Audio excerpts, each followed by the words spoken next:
बिस्मिल्लाहिर्रहमानिर्रहीम। अस्सलाम वालेकुम। मैं हूं आपका मेज़बान मुस्तफ़ा कमाल। सबसे पहले आपको बताते चले कि इस वक्त पाकिस्तान में एक और एहतजाज की कॉल दे दी गई है। इस मरतबा ये जो एहतजाज की कॉल आई है ये किसानों की जानिब से आई है। पाकिस्तान में तमाम तर किसानों ने यकजहती की है, इत्तेहाद किया है और उनका यकीन है कि अब अपने तमाम तर मुतालबात मनवाने के लिए उनको सड़कों पर आना ही पड़ेगा। बुनियादी तौर पर अगर बात की जाए तो ये जो एहतजाज की कॉल दी गई है पाकिस्तान में किसानों की जानिब से, बताया ये जाता है इसका बुनियादी मकसद ये है कि जो गंदम का रेट है उसको 4,000 रुपये फी मन मुकर्रर किया जाए, जबकि हुकूमती सतह पर इस वक्त जो गंदम का रेट है वो तकरीबन 2600 से लेकर 2800 रुपये के दरमियान है। एक अंदाजे के मुताबिक तकरीबन 2700 रुपये फी मन गंदम का इस वक्त सरकारी सतह पर रेट है। अब मैं आपको बताता चलूँ असल वजह क्या है, असल रीजन क्या है, हुकूमत ये जो गंदम का रेट है इसको क्यों नहीं बढ़ाती। आपको तमाम तर तफसील बताता चलूँ। इस वक्त जो पाकिस्तान का किसान है, पाकिस्तान में ये जो गंदम पैदा की जाती है या इसको जब इसकी परवरिश की जाती है तो इस पर जो अखराजात आते हैं वो दुनिया के मुकाबले दूसरे ममालिक के मुकाबले में ज्यादा आते हैं। अब मसला ये आता है कि यहाँ पर हुकूमत ने इतने ज्यादा अखराजात बढ़ा दिए हैं किसान पर कि जब उसकी फसल तैयार होती है तो उसको वो महंगे दामों सेल करने पर मजबूर होता है। अब ये वो तमाम तर चीजें हैं कि दुनिया के मुकाबले अफगानिस्तान में तो वैसे ही ये जो गंदम है या इन जैसी चीजों की वैसे ही किल्लत रहती है, वो खुद पाकिस्तान जैसे ममालिक से इम्पोर्ट करवाते हैं। इंडिया की बात कर ले, बांग्लादेश की बात कर ले, यूक्रेन की बात कर ले, रूस की बात कर ले, ये वो ममालिक है जहां पर जो अगर गंदम तैयार की जाती है तो वहां पर हुकूमतें उनको फैसिलिटेट करती है, उनको सहूलियत फराहम करती है। जबकि पाकिस्तान में ये होता है कि यहाँ पर यूनिट भी महंगा है, यहाँ पर पेट्रोल और डीजल भी दूसरे ममालिक की निस्बत महंगा है, और हत्ता कि यहाँ पर खाद की बात करें, यहाँ पर मशीनरी की बात करें तो वहां पर भी काफी ज्यादा टैक्सेस देने के बाद हमारा जो बजट निकलता है वो जब गंदम तैयार की जाती है फी मन तो उसमें काफी ज्यादा इजाफा होता है। अब इन्हीं सब के चलते हुकूमत क्या करती है, असल जो डंडी मारती है वो हमारी हुकूमत इन मामलात में करती है कि हुकूमत जब गंदम खरीदने की बारी आती है ये दूसरे ममालिक के मुआवजे में पाकिस्तानी जो किसान है उनको रख देती है। बाहर के ममालिक में गंदम हमें पाकिस्तान को सस्ती मिलती है, लेकिन वो किसान क्या करें जिन्होंने पाकिस्तान में रहते हुए गंदम को पैदा किया, यहाँ के अखराजात सारे बर्दाश्त किए, जब सेल करने की बारी आती है तो हुकूमत इसका रेट दुनिया के मुकाबले में रख देती है। वो देखती है कि बैरून ममालिक में हमें गंदम फी मन कितने की पड़ती है, यानी कि अगर ऐसा ही मुआवजा करना है तो गंदम को वो तमाम तर सहूलियात भी फराहम की जाए। यानी कि डीजल जितने रुपए का यूक्रेन में मिलता है अगर उतने का ही पाकिस्तान में हो तो यहाँ पर अखराजात कम हो सकते हैं। जितने का यूनिट इंडिया में मिलता है बिजली का उतना ही अगर पाकिस्तान में हो तो यहाँ पर अखराजात कम हो सकते हैं। जितने रुपए की खाद की बोरी इंडिया में मिलती है उतने प्राइस पर पाकिस्तान में कर दी जाए तो यहाँ पर भी किसान 2700 रुपये पर भी सेल करने पर राजी हो जाएंगे। लेकिन असल मसला ये आता है यहाँ पर जो तमाम तर अखराजात है वो ज्यादा है, लेकिन दुनिया की निस्बत जब पाकिस्तान की हुकूमत, पंजाब हुकूमत या वफाकी हुकूमत जब गंदम खरीदने की बारी आती है तो तब ये क्या करती हैं, आराम से बाहर से गंदम को इंपोर्ट करवा लेते हैं। अब ये वो तमाम तर चीजें हैं। किसान कहते हैं जी यहाँ पर गंदम का रेट फी मन 4,000 रुपये करना चाहिए, लेकिन अभी तक जिन्होंने काफी ज्यादा तकरीबन 20 से 30% पाकिस्तान में गंदम कम काश्त की गई है पिछले साल की निस्बत।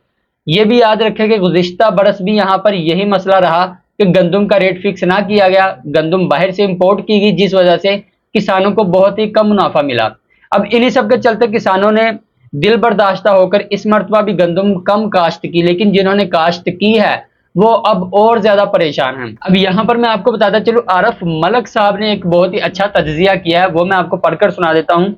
आरिफ मलिक साहब कहते हैं पाकिस्तान में 2700 रुपये किलो मटन का रेट है और एक मन गंदम का रेट भी 2700 रुपये है। 1 किलो मटन के रेट में 40 किलो गंदम मिल सकती है। यहां से आप अंदाजा लगा लें कि किसान को किस हद तक उसका मुआशी कत्ल किया जा रहा है, यानी कि 1 किलो मटन में आप 40 किलो गंदम खरीद सकते हैं। दूसरी तरफ मैं आपको बताता चलूँ इसी के साथ साथ और भी बहुत अहम जो डेवलपमेंट हुई है पाकिस्तान में वो मैं आपको बताता चलूँ कि गुज़िश्ता दिनों एक वाकया रोनमा हुआ। ये जो वाकया था ये रोनमा हुआ था इलामा इकबाल इंटरनेशनल एयरपोर्ट पर। यहाँ पर आपको याद होगा कुछ सोशल मीडिया पर बहुत ही वीडियोज जारी की जा रही थी जहाँ पर एयरपोर्ट पर कुछ खवातीन को घसीटा जा रहा था। वो आप वीडियो मैं इधर भी चलवा दूंगा, आप वो भी चेक कर सकते हैं। अब ये जो असल मामला था ये कैसे शुरू हुआ, सियासत.pk ने इस पर रिपोर्ट किया है। वो कहते हैं कि खवातीन पर तशद्दुद का एक और वाकया झगड़ा सामान चेकिंग पर शुरू हुआ। कस्टम हुकाम खातून को बालों से पकड़कर घसीटते रहे। मुसाफिर खातून के अहल खाना चीखो पुकार करते रहे, लेकिन किसी ने एक ना सुनी। ये जो मामला था, इसकी कुछ वीडियोस ये भी आती हैं कि ये जो खवातीन था, इनका जो जो झगड़ा शुरू हुआ था बुनियादी तौर पर सामान की चेकिंग से शुरू हुआ, और यहाँ पर ये खातून कह रही थी कि हमारा सामान हमें फराहम किया जाए, हमारा सामान आप हमें फराहम नहीं कर रहे। जिस पर अभी तक का जो मौकफ है हुकूमती सतह का कह लें या एयरपोर्ट का कह लें, अलामा इकबाल एयरपोर्ट का, उनका ये मौकफ था कि ये जो खवातीन थी ये स्मगलिंग करती थी, इन पर इल्जामात थे, और इस मरतबा हम इनकी चेकिंग कर रहे थे, जिस पर इन्होंने शोर शराबा शुरू कर दिया। इसकी वीडियोस भी मौजूद है। ये खवातीन ने भी वहां पर कोई बदतमीजी की है, लेकिन जो वहां पर बदतमीजी कह लें या जो तूफान बदतमीजी या जो वहां पर इन्होंने तशद्दुद का समा बनाया, वहां पर ये जो एयरपोर्ट की इंतजामिया थी, जो कार्रवाई उन्होंने की, सारी दुनिया में पाकिस्तान की तजलील हो रही है। और आप ये देखें कि ये जो मामलात है, इस पर कंट्रोल किया जाना चाहिए। इसके और बहुत से तरीके हैं। जब इनकी ट्रेनिंग की जाती है, जब इनको भर्ती किया जाता है, किस तरीके के तहत इनको भर्ती किया जाता है, वहां पर बहुत से अहम तरीके भी आप इस्तेमाल कर सकते हैं। लेकिन जिस तरह आपने उस पर तशद्दुद किया, यानी कि हर शख्स जिसको किसी भी सरकारी ओहदे पर बिठा दिया जाता है, वो खुद को अपना खुदा ही समझने लग जाता है, वो अपने आप को बादशाह समझने लग जाता है। वो ये नहीं देखता कि यहाँ पर जो तनख्वाह वो हासिल करता है वो उसके बाप का पैसा नहीं होता, वो पैसा इसी पाकिस्तानी अवाम का होता है जिसको वो ट्रीट करता है। अब यहाँ पर गलती हो सकती है, ये जो खवातीन हैं इनकी भी गलती हो सकती है, लेकिन जो रवैया यहाँ पर एयरपोर्ट की इंतजामिया की जानिब से अपनाया गया है, उसके बाद सारी दुनिया में पाकिस्तान की एयरलाइंस की और पाकिस्तान के एयरपोर्ट्स की काफी ज्यादा तजलील होती हमें दिखाई दे रही है। ये वो तमाम तर चीजें हैं। यहाँ पर वफाकी हुकूमत को नोटिस लेना चाहिए कि जिन खवातीन ने इस खातून के साथ बदतमीजी की है, उनको भी यहाँ पर सजा दी जानी चाहिए। तीसरी और अहम खबर यह है कि पाकिस्तान की हुकूमत ने एक डेडलाइन दे रखी थी। पाकिस्तान में जो अफगान मुहाजिरीन थे उनको डेडलाइन दे रखी थी कि आपको 1 अप्रैल या 2 अप्रैल से आपको अफगानिस्तान जाना पड़ेगा। अब इन्हीं सब के चलते शहजाद साहब ये दावा करते हैं कि इस्लामाबाद से ये शिकायत आ रही हैं कि इस्लामाबाद पुलिस मार्केटों से गैर कानूनी अफगान पकड़ रही है, मगर फिर पैसे लेकर छोड़ देते हैं। हुसैन मार्केट से एक नवाब नामी अफगान सब्जी फरोश पकड़ा और फिर 10,000 लेकर छोड़ दिया। उम्मीद है इस पर कार्रवाई होगी और ये पुलिस की कमाई का जरिया ना बन जाए। देखिए जी, ये तो वाज़ेह तौर पर आपको याद होगा कि पाकिस्तान में ये तो तारीख है पाकिस्तान की, कि पाकिस्तान के इदारों की, कि जब भी कोई कानून नाफिज कर दिया जाता है, यहाँ के जो इदारे हैं वो कहीं ना कहीं से उसमें अपना मुनाफा बनाने का तरीका तो निकाल ही लेते हैं।